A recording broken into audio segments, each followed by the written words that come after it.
Going to take a cycle and the e-bike out from Cowes here, down the 23, through Newport, and then over to Sandown and back. Now this is designated National Cycle Lane. It's the old pre-beaching cut railway. So it's very good quality. There's only a tiny little bit that's actually on the road. In fact, I think I can avoid that as well. Right, this is the Carrera Vengeance, which my wife mocks the name of, but it's a really great motorbike, a really great cycle, sorry. There's some reviews I watched previous to buying it. I checked different types. For the cost and the benefit analysis, I think it's worthwhile. It's 1100 full.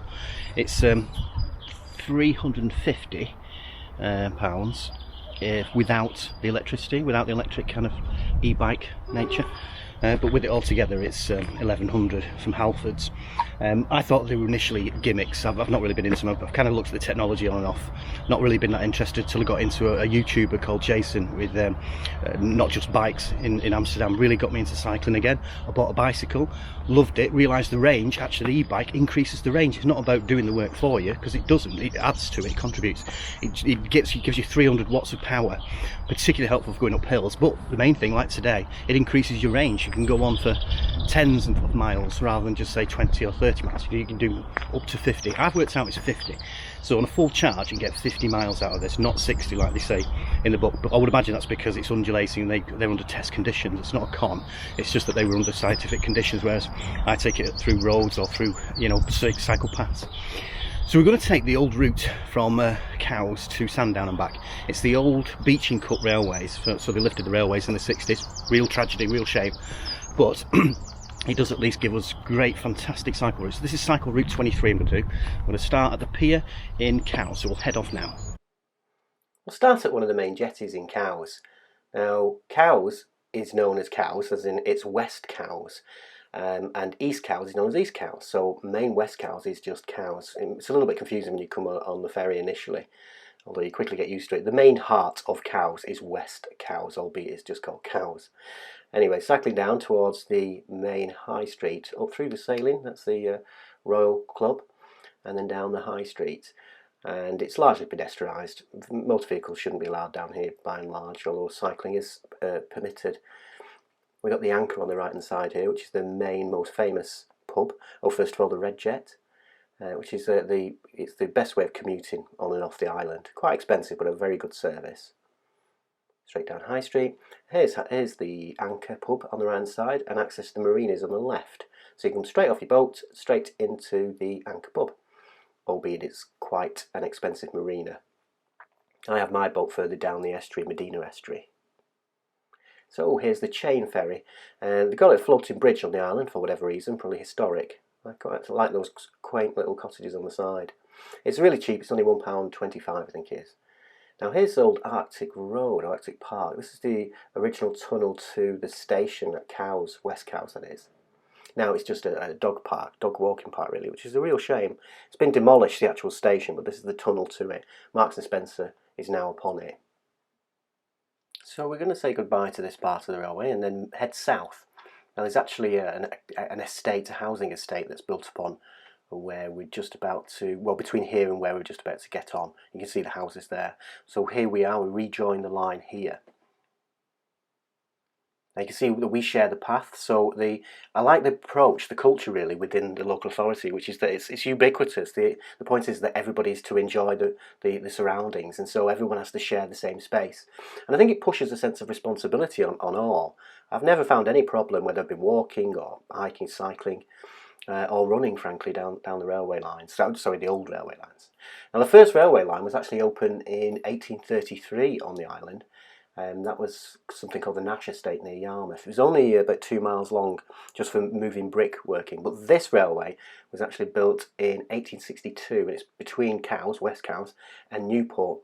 It takes about 10, maybe 15 minutes on the e-bike. Again, we don't go too fast. People generally don't go too fast because there's so many pedestrians, there's so many people walking.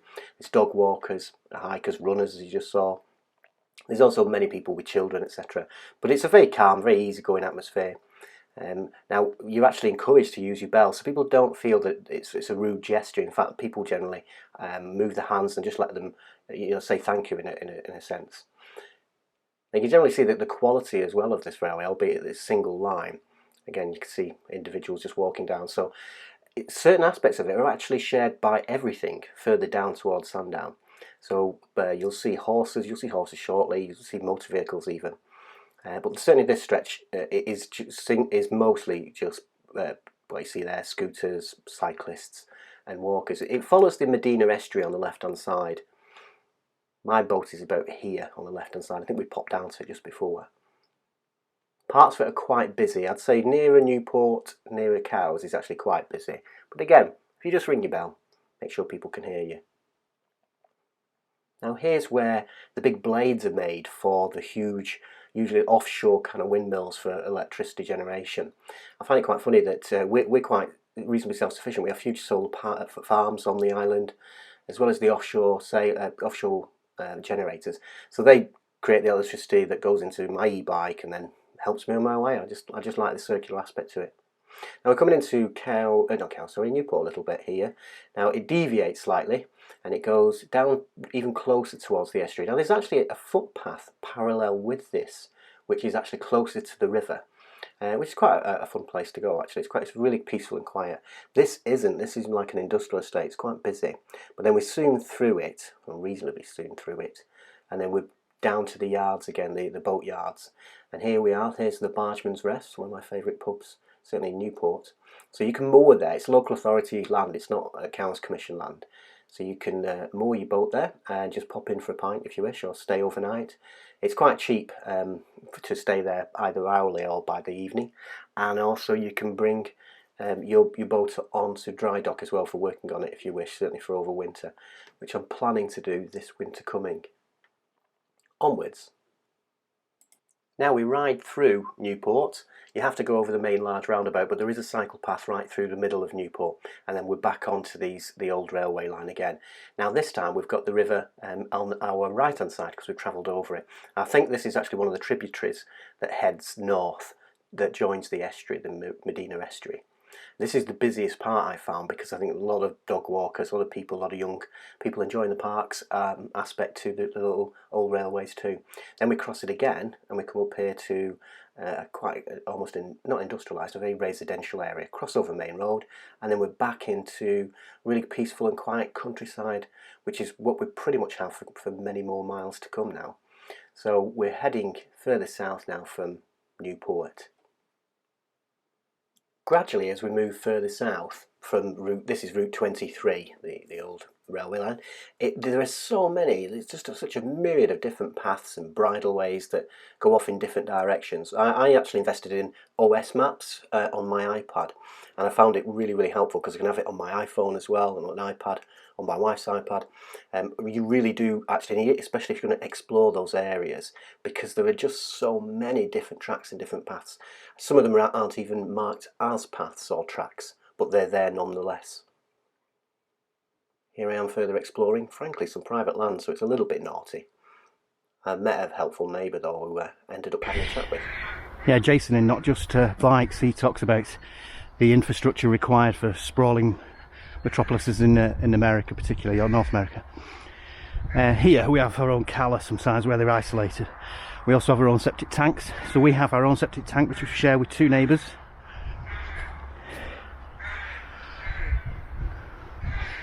And we source our water, I think about 70% of it locally on the island. I think this is somebody's garden. Oh, what a beautiful place. Is that a route to Newport though? Is it completely private this, or is that a route to Newport? No, that's a lane. You can go through there. That's right, okay. Public footpath, that is. They've taken all the signs down, see? Right, okay. You know, but you go that way on the main road, but you go that way to Newport, or that way up to the Godson and Rookie, like. I'm going up to Sandown actually, but I'm going to... You want to go that way, mate? It might seem really obvious, but actually people are friendly on the island. You can just talk, you can just have a chat, and people are helpful. We're the same because we live next to a public footpath. In 6 months, but I'll go and explore. Where are you from? I live here, at Cows. Oh, from Cows? Yeah. Oh, you're not far, then, mate. No, I'm just exploring because it's we're nearly out of lockdown. That's all right. See you then. Cheers, pal. Now the further south you go, the more opportunities there are for different tracks, different paths, different bridleways, as I mentioned before. And frankly, I'm not overly sure whether to just leave and just do something else, which I'll do on later bike rides. But this one, I'm in a bit more of a get there itis kind of thing. I kind of want to get to Sandown. Now previously we've done this route before where we catch the train back, and you can take the train, you can put your bike on the train. There's also a steam train back to Wootton. Again, I'll do another video of that because that's just simply brilliant, and especially when you're tired when you get to Sandown, you can cheat. It's actually a London Tube train from Sandown up towards Ryde, and then catch the steam train. I'm not today. I'm going to cycle there. I'm going to cycle all the way back. So the other thing is I want to be reasonably efficient to keep the electricity, so I don't want to use all the battery power within the bike because I don't have an opportunity to charge it anywhere. So here we are sharing space with horses, with other people. Now we're coming up to Merston, or Merston, how it's pronounced. This is the old, quite famous platform, still there for where the trains used to join in between. I think this is about halfway in between Sandown and Newport, or rather Newport and Sandown. So this is obviously where the trains came in. Also where they could stop, I think they refuel, or they would pick up water. So all these were different railway lines, about 4 I think on either side, which is a real shame to see it gone like this. But at least it is being used so well by others, i.e. from us. There's Merston, and now we're going to head further south.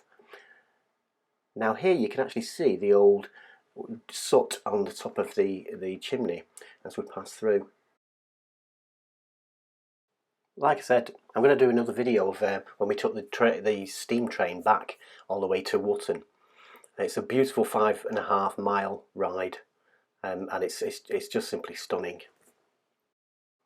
I find anyway, the further south and east that the line goes, the much quieter it is, the much more rural it is. We're in the bottom of the valley now, so we're quite a distance away from other places, other main roads particularly. So you've got the place to yourself by and large.